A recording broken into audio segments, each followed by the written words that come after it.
Hello and welcome to our series of Target Prelims 2019. The topic for today is a very important one. It is about the Ramsar Convention on wetlands. Now basically whenever a conventional topic is what is mixed with something in news recently or something that is important for current affairs, that is the most favorite cocktail for UPSC, and this year similar event is what has happened vis-a-vis the Ramsar Convention. So this is going to be a very important topic this year.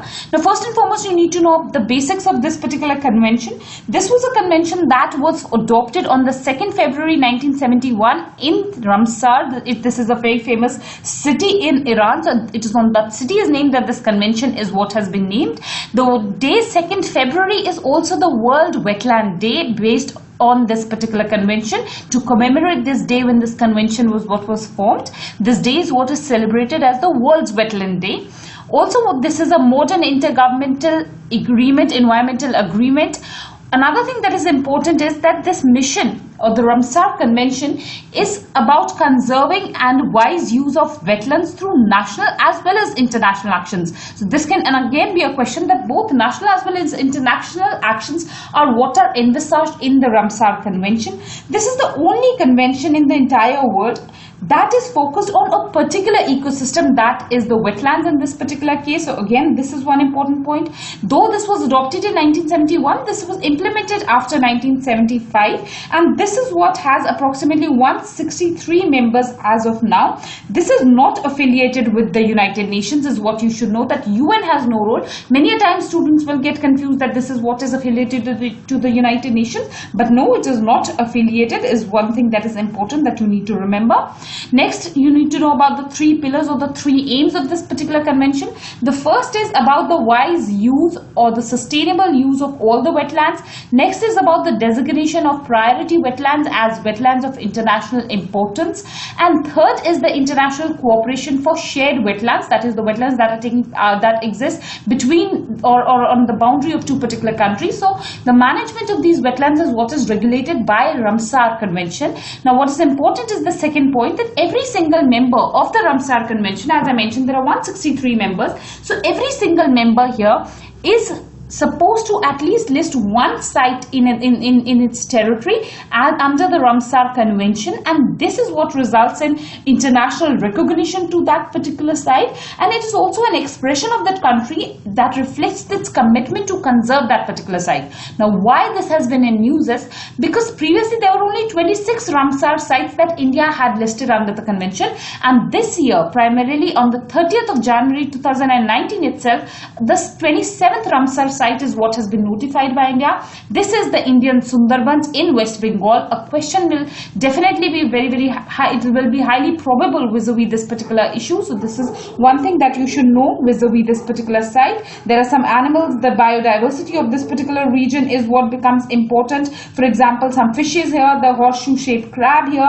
All of these issues or all of these animals in the fauna of this particular region is what you will have to keep in mind. For example, the northern river terrapin is famous of this particular region. It is also the Irrawaddy dolphin is what is there in this particular region, is what you should remember vis-a-vis the Indian Sundarban. So this is one thing.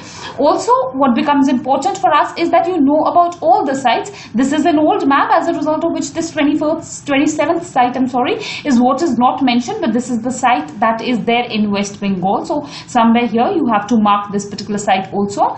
Taking a note of all the Ramsar sites, these are 27 sites and you have to remember them by heart. Sometimes questions are asked on national parks, they are asked on wildlife sanctuaries, and if you cannot remember one or two wildlife sanctuaries, if a very rare one is asked, you can be excused for not knowing. Not only you, there will be many students who will not know.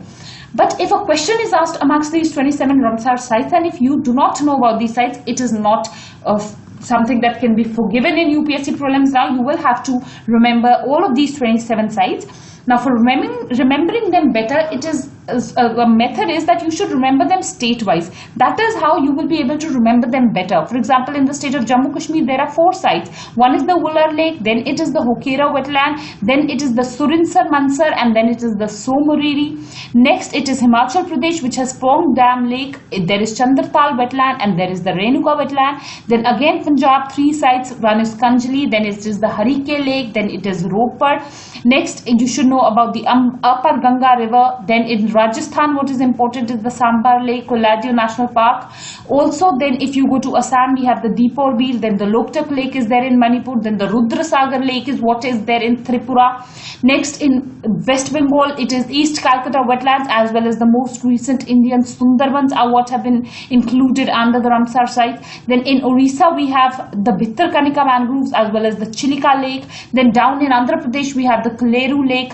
Then down in Tamil Nadu, we have the Point Calamari, which is the Point Calamari Wildlife and Bird Sanctuary also. Then in Kerala, again we have 3 Ramsar sites. One is the Wembadan Coal Wetland, then is the Sastan Kota, then it is the Ashtamudi. You should also remember the sequence, that which is the northernmost, which is the southernmost.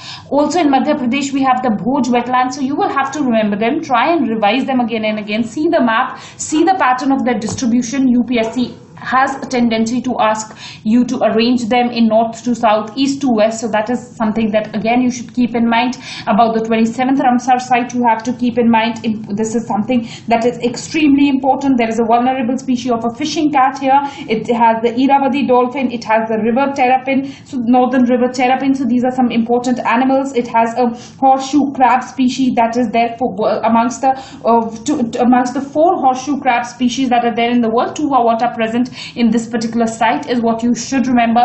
Also, some basics about the Ramsar Convention. It was formed in 1971. 2nd February is what is important. The 3 pillars of this convention are what are important. It was implemented in the year 1975. It has 163 members. It has no relation to the United Nations. So all of these are the basics that you need to know vis-a-vis the Ramsar Convention on wetlands. Very, very important topic.